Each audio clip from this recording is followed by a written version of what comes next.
Hello ladies and gentlemen, this is Rune. So today we're doing Let's Talk Legendary, and we're going to be talking about the most powerful artifact in the magic world, the Immortal Sun. So the Immortal Sun is actually a powerful item from the plane of Ixalan. This is a very unique card, which is a very interesting story. The creator of this object was actually Azor, who is a Sphinx and a Planeswalker. It is said that the Immortal Sun is the most powerful artifact in existence. As with something like this being created, mortals actually wanted this artifact. This artifact is currently hidden in the jungles of Ixalan, somewhere in Orazaka. It is said that the Immortal Sun can give someone basically whatever they want, for example, eternal life or strength of an empire. The Sphinx Planewalker, Azor, was one that created the Immortal Sun. Azor created the Immortal Sun to actually capture the Planeswalker Nicol Bolas with the help of the Spirit Dragon. Azor put some of his Planeswalker spirit into the item to make it sure that no Planeswalker can leave Ixalan, including himself. It is said that this object gives the intense heat when it is activated. So let's just get right into the history of some of the Immortals' long-standing history. The first group to actually have possession of this artifact was the Legion of Dusk, located in Torrezon. Because of its immense power, many forces wanted to control the sun. So Pedron the Wicked was one such person who wanted the artifact. Azor was able to acquire the artifact before Pedron could take it and brought it to Ixalan. Another group of people that actually held the Immortal Sun was what's known as the Sun Empire. The Sun Empire built a city known as Orazka. The Sun Empire placed the Immortal Sun in a chamber of the Tower of Triumph in Metzelia.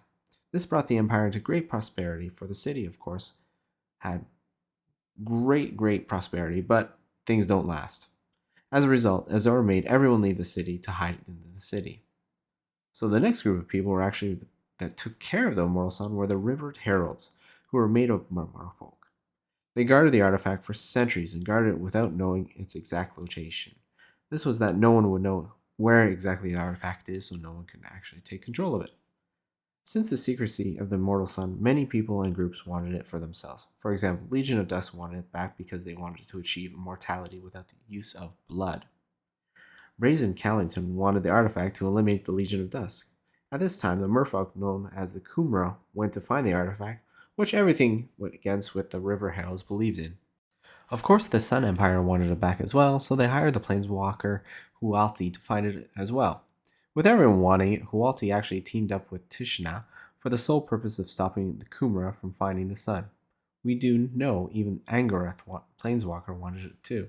Of course, the Planeswalker Vraska was ordered by Nicol Bolas to find it. Vraska knew she needed help finding the sun as well, so she got Jace Brillian to help her. He lost his memory, so he actually didn't know what he was really trying to do. As one would expect, all these parties pretty much arrived at the same time. Kumuna was the first to arrive just before the vampires. Maroon Fane and Vona, they had fought for the possession of the sun, and Kumuna was thrown out the window. Luckily, Hualta, who was there to save him, with those two parties fighting, Malcolm actually showed up. Everyone fought to see who would touch the sun first. Ironically, all 5 of them had touched it at the same time. Energy went through all these people. Then Vraska was somehow able to store the Immortal Sun with the help of Tezzeret. Tezzeret used the planar bridge to try to take the Immortal Sun off the plane, but apparently Bolas wanted the sun to invade Ravnica. So Bolas actually had a plan with the Immortal Sun. He wanted to capture all the planeswalkers on Ravnica. This is because he wanted to harvest the sparks with the interplanar beacon. A group of planeswalkers known as Lazu, Nisa, Chandra, and Celia were tasked actually to make sure that the beacon was not working. Jace the Planeswalker actually managed to take the words out of Azor's mind to know how to shut off the sun. At the district of New Pravs, the Planeswalkers were able to stop the beacon after defeating Dovin Baan. Sadly, the sun was not destroyed, but actually activated again by the Planeswalkers to stop Bolas from trapping him. They were able to defeat Bolas, but unable to shut it down. It is said that Vivian did suggest that using the Immortal Sun to defeat Lilina. And that is all the information at the time we have of the sun. And hopefully maybe they can bring back the sun, who knows. So the infamous artifact, the Immortal Sun, is only represented in 1 card. So you've seen it throughout the entire video. It costs 6 mana. But it's really cool. It says players can't activate Planeswalker's loyal abilities. At the beginning of your draw step, draw an additional card.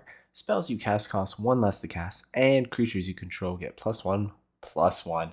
For only 6 mana, you can do all this. Just incredible. It is a legendary artifact, just to let you know. And let's go on to other cards that are associated with the Immortal Sun. The first card that the Immortal Sun is associated, or I should say depicted in, is, well, Commence the Endgame. So there it is, Bolas, even gods shall need. So basically, he's using the Immortal Sun to do his evil deeds. And well, this card is Sanctum of the Sun. Well, actually, this is one of my favorite Immortal Sun cards. Look at that picture. And the saying is, as soon as Jace laid eyes upon the Great Sphinx Chamber, the shards of memory beam sliding into place. And that card is just, like I said, just really cool picture.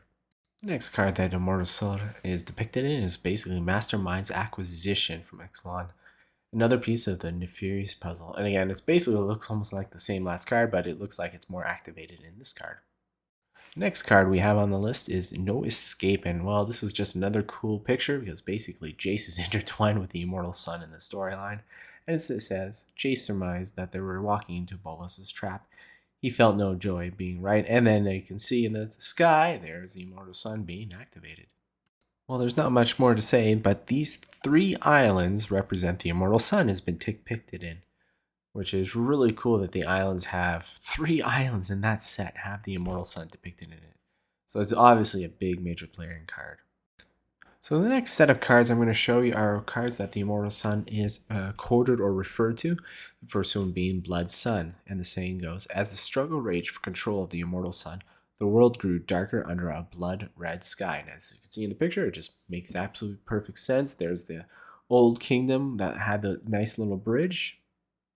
Another card that Immortal Sun is quoted into is Darren Buccaneer. It says, no ancient lore ties to the pirates, to the brazen coalition, to the Immortal Sun. But it's a powerful ancient artifact in a city of gold. What's not to covet? Next one is Deathless Ancient, and well, it says, Ancient One, we have reached the promised shore. The Immortal Sun is near. Drink and awake. Next, the Immortal Sun is quoted in Dusk Legion Zealand, actually from Masters 25 set, which is really cool. But it says, once they have reached Orozeka, the Legion's explorers ransack the tombs and temples, hunting for the Immortal Sun. The next card is Hardy Veteran. It says, for the Sun Empire, the Immortal Sun is a symbol of national identity. When they reclaim it, the Empire will flourish once more. The next card on the list is Inspiring Cleric. I really like that picture, but it says, the Immortal Sun will bring us true eternal life to replace the everlasting shadow of undeath, because of the blood sucking, right? Next card with the Immortal Sun is associated or quoted into is the Legion of Conquistador. It says the Legion of Dust sailed from Torazim in search of glory, riches, and of course, the Immortal Sun. Next we have is Ravenous Chewbacca. It says, opening the Orozaraka unleashed more horrors than just the Immortal Sun. Next we have is a Sanguine Glorifier. It says, for the Legion of Dust, the Immortal Sun is the source of eternal life.